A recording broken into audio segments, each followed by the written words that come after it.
96 година пред локалните избори учествував од ВМРО ДПМН со Ѓоко Спасов, од СДСМ, од Демократска партија, Ристо Пенов, разговаравме. Други генерации беа, Ѓорче. Ние седевме и разговаравме и со Бузлевски, и со Илчо Иловски, и со Ѓоко Спасов, ние од ВМРО ДПМН, Борис Стојменов, јас, сите тие што Јордан Бошков разговаравме на начин кој што значи грижа за татковината, грижа за нашата држава.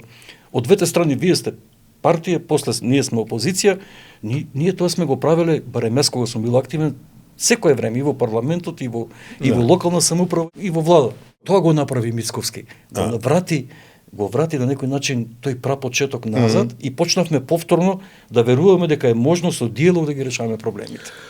Ја приметувам тоа што зацртавте за следните 4 до 8 години, како да Мицковски сега виде дека е моментот да ги свика сите, да поразговара, да ги чуе нивните мислења, да прифати што е за прифаќање, некои работи се прифатени, и да тргнеме заеднички кон градењето на националното и државното единство, кога се во прашање бранењето на интересите на Република Македонија.